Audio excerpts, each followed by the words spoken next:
Salut à tous la team OL, Thomas M. Show pour Lyon Fan TV.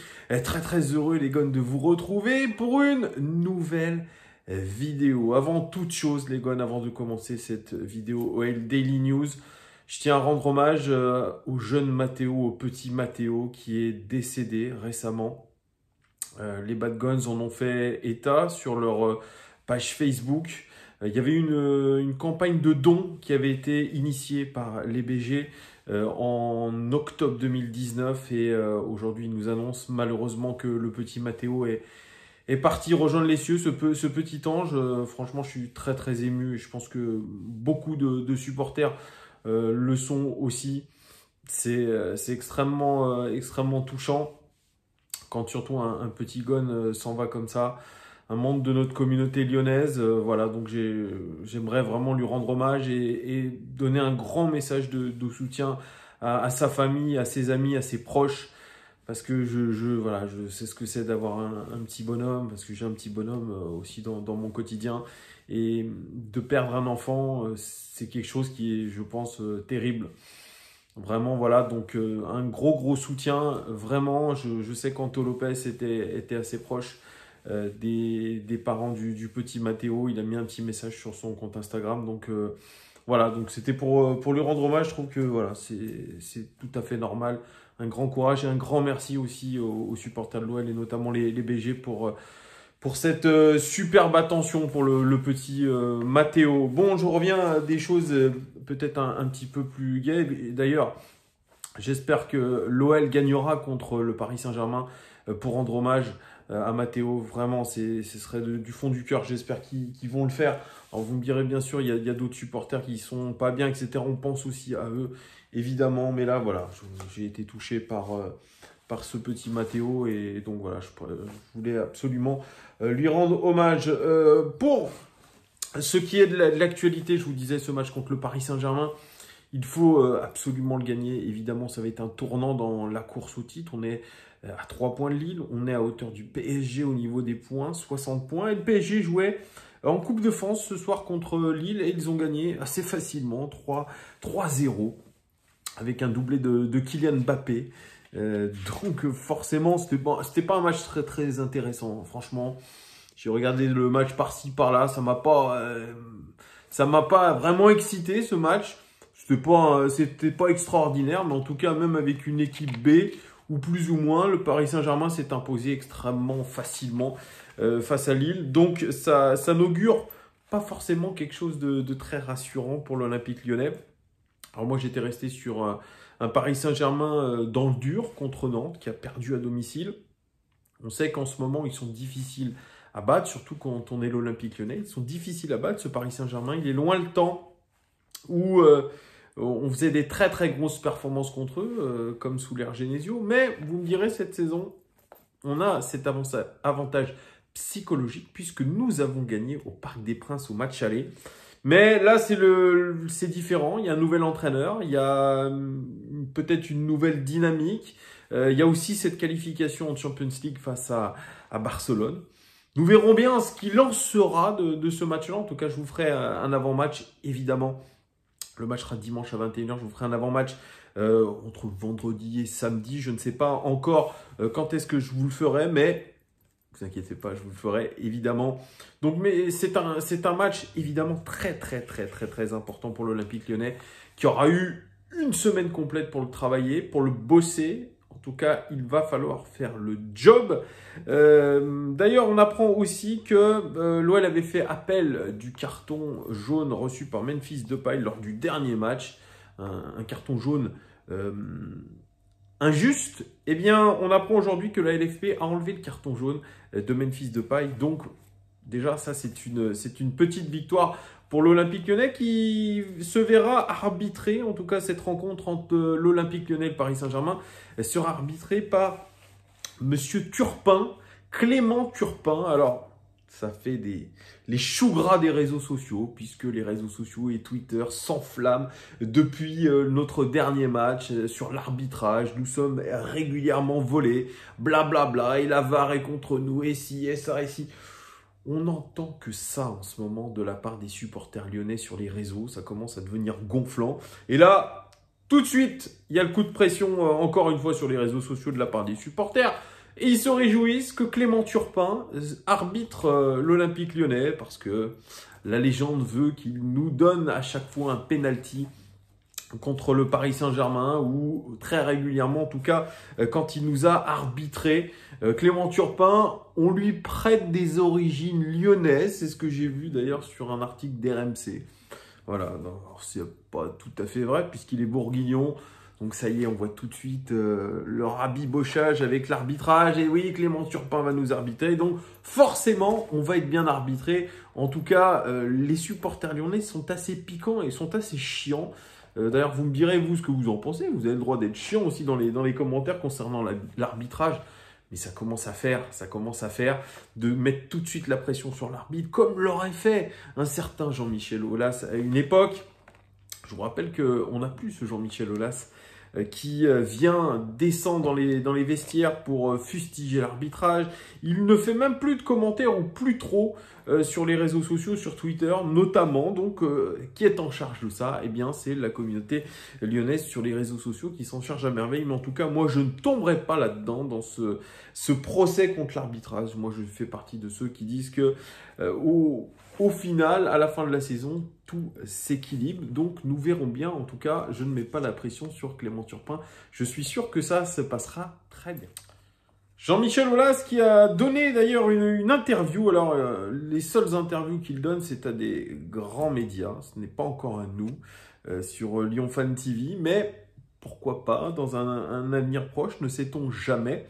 Mais il a donné une petite interview, je crois que c'était à beIN Sport, en tout cas c'est une interview papier. Il a parlé de quelques sujets, notamment l'émergence d'un certain Big Four en Ligue 1. Il dit « Lyon s'est structuré depuis 5 ans pour faire partie des meilleures équipes européennes et françaises. Nous avons toujours été présents, nous allons continuer par des investissements qui sont lourds. Oui, je pense que c'est durable car les 4 clubs en question ont des stades de qualité, des investisseurs de qualité. C'est important dans le foot moderne. Ils ont la tradition de performance qui font qu'on va les retrouver à nouveau dans les rankings européens. Pour les fans, c'est formidable et pour les médias, c'est la meilleure chose. Pour l'économie du foot français, ce serait la meilleure chose qui pourrait arriver. » Alors, le Big Four, il enlève carrément l'Olympique de Marseille. C'est cette fameuse guéguerre qu'il y avait notamment avec Jacques-Henri Hérault. Il les élimine tout simplement de ce Big Four.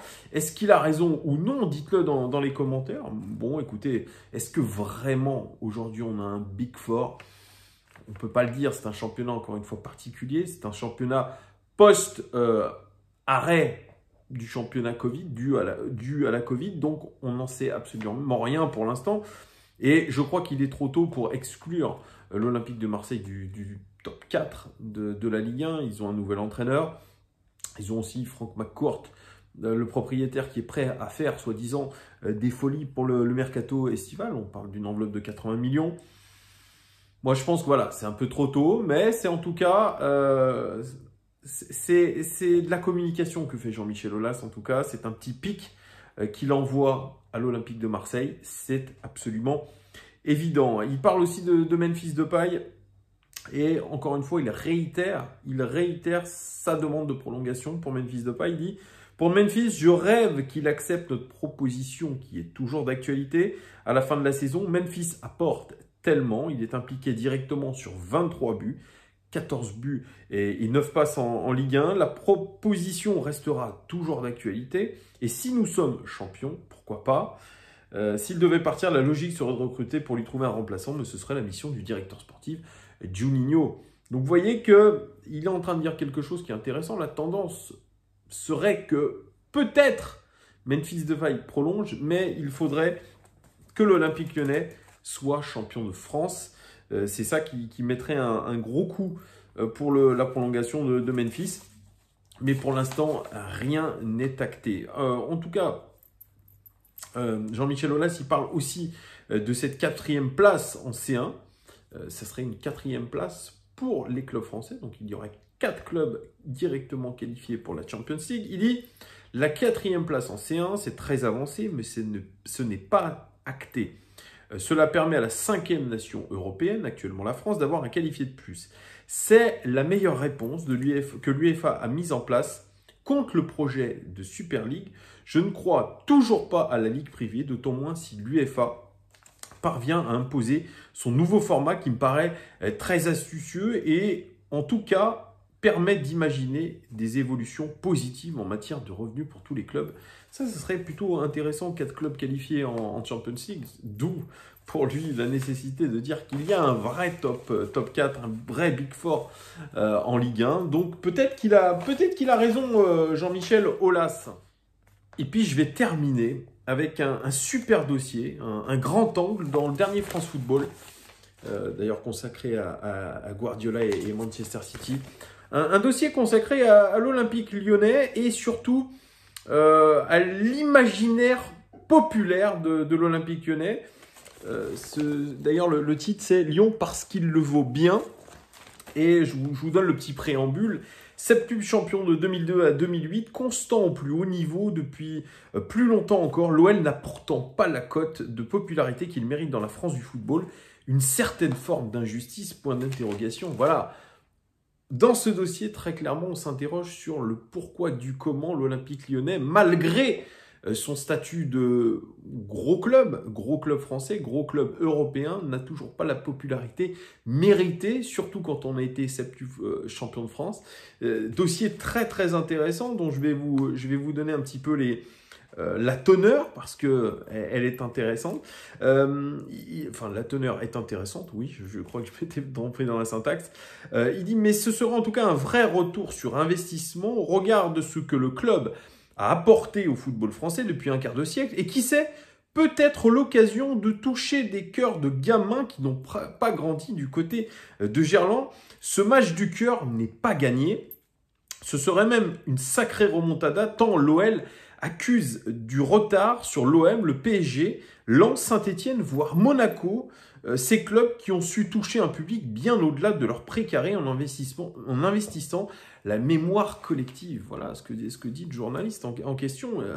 Il n'a pas tort. C'est vrai qu'on accuse un petit peu un retard au niveau de la popularité et aujourd'hui, il paraît un petit peu difficile de faire cette remontada dans les cœurs.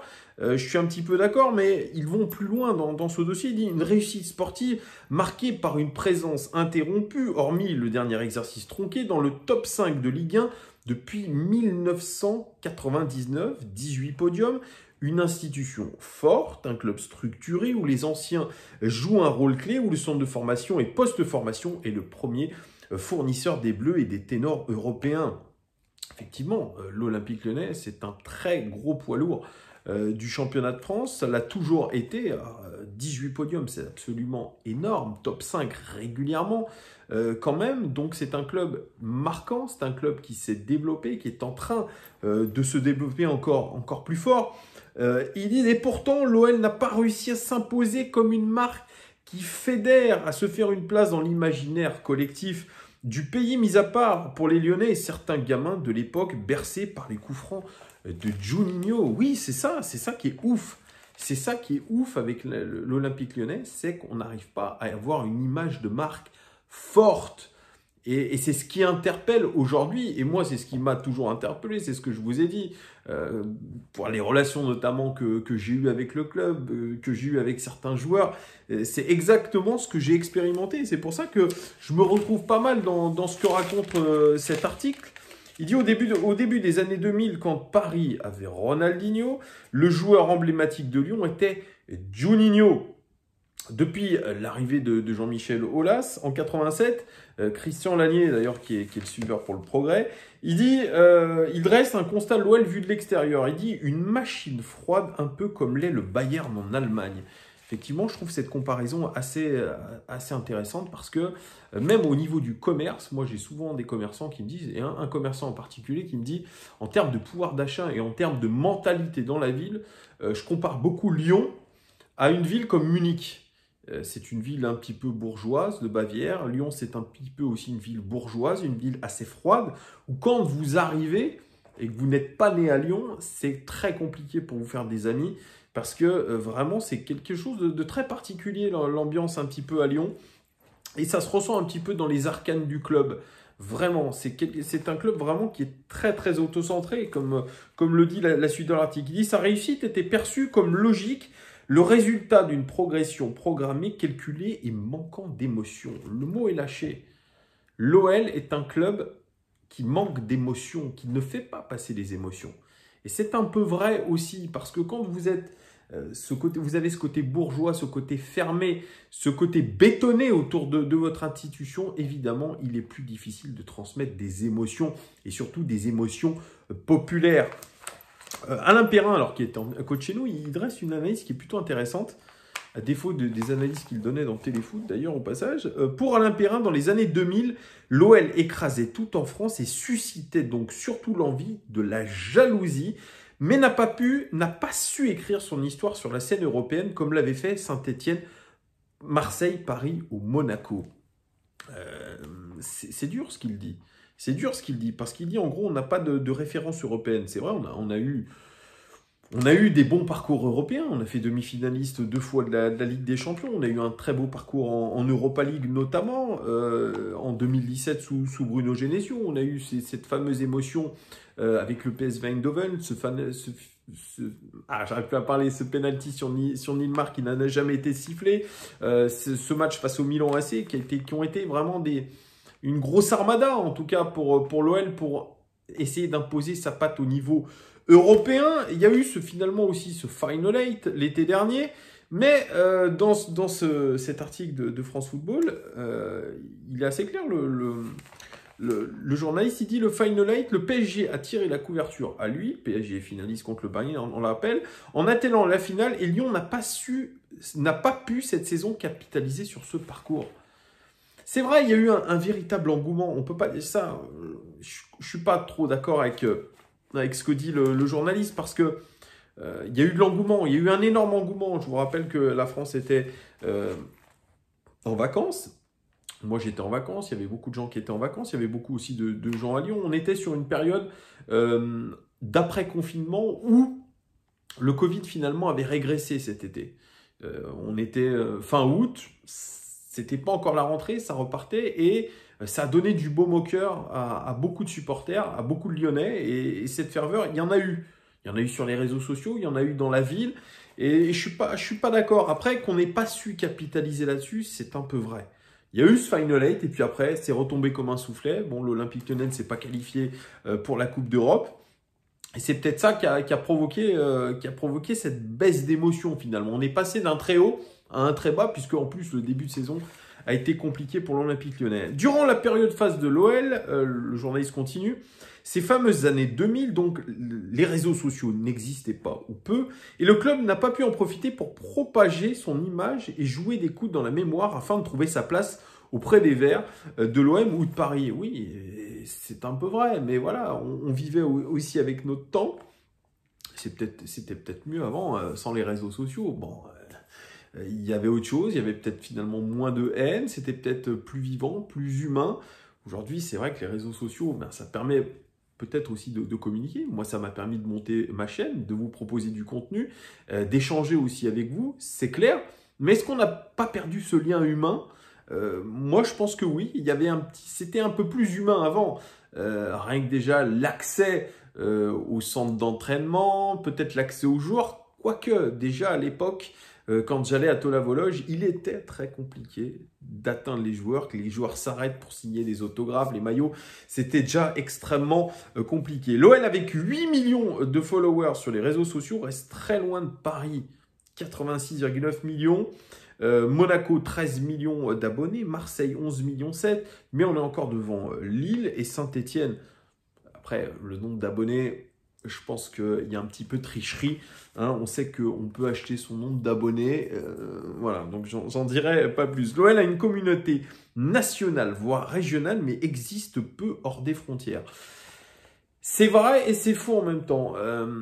J'ai vu via Twitter, déjà dans un premier temps, qu'il y avait beaucoup de suiveurs qui étaient aux États-Unis, en Angleterre, au Mexique, au Brésil. Il y a beaucoup de suiveurs de l'Olympique Lyonnais hors des frontières. Donc c'est faux de dire ça.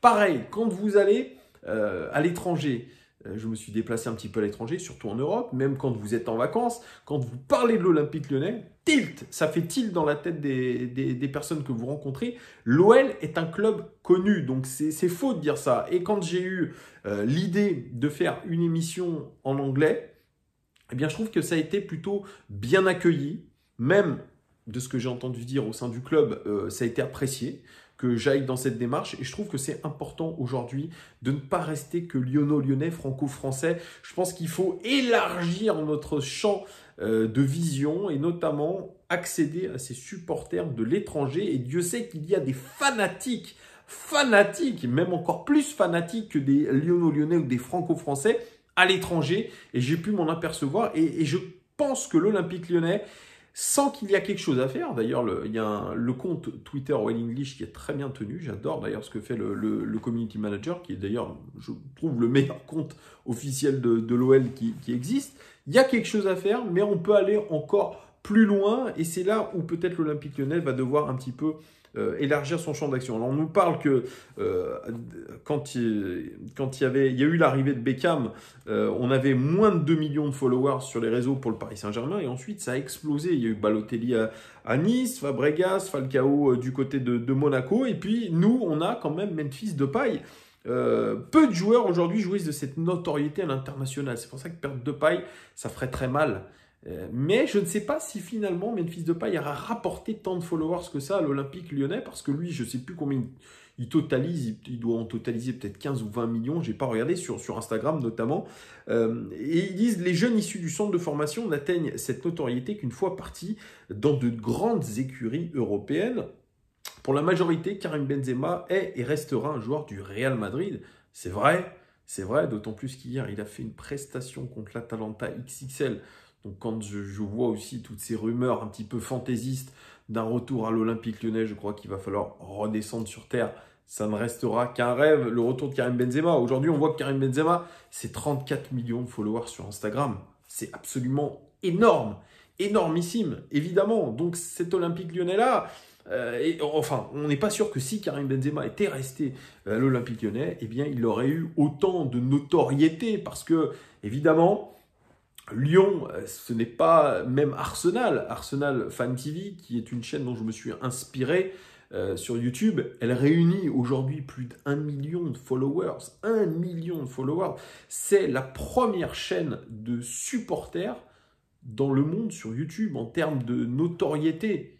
Donc on n'est pas à ce niveau-là aujourd'hui. On n'est ni au niveau d'un Real, ni au niveau d'un Arsenal, etc. On est encore inférieur à tout ça. Et il faut travailler. Et je pense que ça passe par de beaux parcours en Champions League. Ça passe par là et ça passe aussi par le recrutement de joueurs majeurs comme un petit peu Memphis Depay. Là, c'était en tout cas, je pense, c'était pas mal pour l'Olympique Lyonnais. C'était ambitieux, même si Memphis Depay, bon, il fait pas trop la pub de l'Olympique Lyonnais sur ses réseaux et c'est un petit peu dommage. Ils disent aussi l'OL, c'est Olas et à moins d'être lyonnais, l'identification est plus compliquée car l'OL est très auto-centré, c'est la vérité. C'est une ville auto-centrée. Lyon est une ville de commerçants tranquilles, bourgeoises. L'Olympique Lyonnais, le club, en est un miroir, l'émanation de cette culture. Exactement, c'est exactement ce que je pense. Ça fait combien de temps que j'essaye d'interviewer Jean-Michel Aulas, que j'essaye de rentrer en contact avec le club. Aujourd'hui, on est un peu plus en contact avec le club, mais ça reste très fragile, ça reste de surface. C'est très très compliqué aujourd'hui d'atteindre quelqu'un du club, atteindre Jean-Michel Aulas, qui est le Graal suprême, d'avoir une once de quelque chose. Vous voyez, on attendait notamment une vidéo de Denayer pour le trophée qui a été perdu, comme je vous l'ai dit, le trophée du Lyonnais de l'année. On attendait une petite vidéo, même cette vidéo, elle n'est même pas possible. C'est pour vous dire, le club, je crois, aujourd'hui, est trop éloigné de ses supporters. Même s'il y a une sorte de proximité. Et c'est ça qui est fou, parce que la personne que nous avons en contact à l'OL nous a dit, je crois que l'Olympique Lyonnais, ce qui est assez paradoxal, c'est le seul club en France aujourd'hui qui a une telle communauté sur les réseaux sociaux avec des comptes de passionnés, de supporters un petit peu. Et chacun essaye de faire son petit truc. Et aujourd'hui, on a une galaxie Olympique Lyonnais du côté du supporter qui est assez impressionnante. Et c'est aujourd'hui au club de réunir tous ces groupes entre eux qui souvent se tirent la bourre. Hein. Il y a beaucoup de jalousie, etc. C'est ça qui est fou. C'est que même entre supporters, on arrive à se tirer dans les pattes. J'en suis la preuve vivante. Il dit aussi, pour prolonger ça, il dit « L'OL, c'est le fonctionnement, a toujours été lyonnais, ça marche et ça arrange bien aujourd'hui Jean-Michel Aulas. Ce n'est pas de la consanguinité comme on le dit parfois à tort, mais une identité lyonnaise assumée par le président. Est-ce un frein à la passion? Peut-être. C'est ce que dit en tout cas Alain Perrin. Bien sûr que l'OL, c'est le président, c'est l'OL. Ça, c'est Vincent Ponceau qui le dit. Vous évoquiez le manque de notoriété, mais on ne le ressent pas ici. Au contraire, le respect du club, pour le club, on le ressent partout en France, en Europe, dans les contacts quotidiens, c'est ce que je vous disais. Et la popularité du président est incroyable. On n'est pas dans une admiration de fan à star, mais dans une relation de respect pour ce qui a été fait et ce que représente l'OL. Oui, il a raison aussi. C'est davantage Jean-Michel Aulas qui fait parler que l'OL, c'est son bébé, il est omniprésent, protège l'institution, sert de pare-feu et cristallise forcément quelques jalousies car sa voix porte. Pour le fonctionnement du club, il est une force, mais peut-être il est un handicap à l'émotion. Et pourtant, c'est vrai que quand vous êtes supporter lyonnais, il y a de l'émotion. Moi, l'interview de RMC de Mohamed Voici, je l'ai trouvé extraordinaire. J'avais jamais vu le président se lâcher comme ça, en tout cas être aussi sincère face à un journaliste. Et moi, je l'ai ressenti comme de l'émotion. Donc, il me suit sur les réseaux sociaux, Jean-Michel Aulas, il me suit sur Twitter, donc je peux communiquer avec lui parce que, voilà, moi aussi je le suis, on peut ouvrir un DM. Je lui ai mis ça par message. Vous pensez qu'il m'aurait répondu? Il ne m'a pas du tout répondu. Donc, alors vous allez me dire, Thomas, t'as le boulard, etc. Il suit combien de personnes? Mais vous voyez, il y a un petit peu, je trouve, il y a Jean-Michel Aulas, il y a sa communauté autour de lui, sa garde rapprochée, et puis il y a le reste.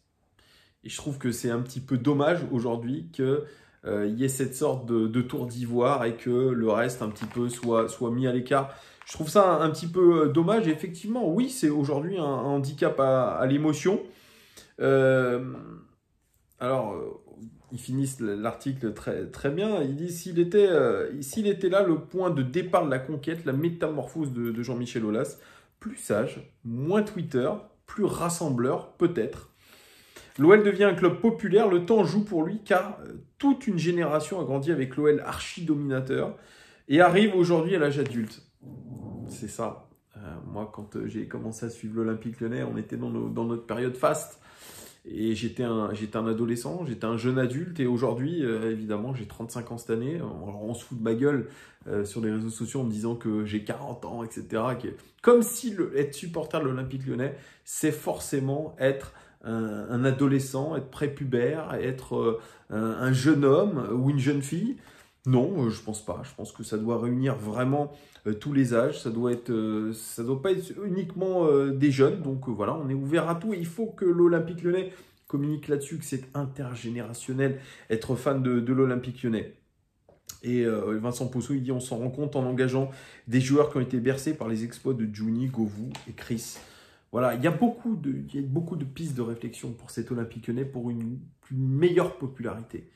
Il y a beaucoup à travailler. Moi, je pense que ça passe par s'ouvrir à des médias alternatifs comme le nôtre, comme YouTube, comme Twitch. Alors aujourd'hui, on voit des Castex, des Macron, notamment des politiques, passer par des chaînes YouTube pour toucher un autre public. Mais il faudrait peut-être que si vous vouliez déjà toucher ce public et que vous venez vraiment sur une chaîne, c'est pour parler honnêtement avec votre cœur et pas en faisant de la langue de bois, etc. Comme ça a été le cas de Jean Castex qui finalement a donné ce qu'il donne en conférence de presse sur Twitch et ça n'a pas du tout touché son audience. Donc voilà, donc il y a un gros travail à faire par l'Olympique Lyonnais. Il y a un virage à prendre aujourd'hui. Et il faut absolument se rapprocher des supporters. Vous voyez, je vous parlais du jeune Matteo, de l'hommage au jeune Matteo et vous voyez, là, on est 21h. Il n'y a toujours pas eu un message de la part de l'Olympique Lyonnais sur les réseaux sociaux. Voilà, rien que ça, pour moi, c'est pas bon. C'est pas bon. Le club doit s'associer. parce que les Bad Guns, qui est l'un des plus gros groupes de supporters de l'Olympique Lyonnais, a fait quelque chose en ce sens-là, et vous devez absolument suivre l'un de vos groupes majeurs de supporters. Et voilà, vous allez me dire, c'est pas le seul à décéder, ce petit garçon. Ok, mais je crois qu'il y avait vraiment eu quelque chose pour ce jeune homme, ce petit, pardon. Et je pense qu'il fallait absolument, pour le club, rendre hommage au petit Matteo. Déjà, pour moi, c'est une erreur. Vous voyez, donc il faut arrêter d'être froid dans sa communication. Il faut aujourd'hui s'ouvrir. Voilà ce que je pouvais vous dire, les gones, pour ce OL Daily News qui était un petit peu long. Pardonnez-moi, mais je pense qu'il y avait beaucoup de choses à dire ce soir. Il y avait un petit peu d'actualité. N'hésitez pas à me dire ce que vous pensez d'ailleurs de ce côté de populaire ou non de l'Olympique Lyonnais. Est-ce que vous êtes d'accord avec moi ou pas? Et si vous avez lu l'article, n'hésitez pas à le commenter. Merci en tout cas de votre fidélité. Abonnez-vous, likez, c'est important. Partagez sur tous vos réseaux sociaux. Très bonne soirée de Ligue des Champions à vous. Ciao, à très vite. Ciao.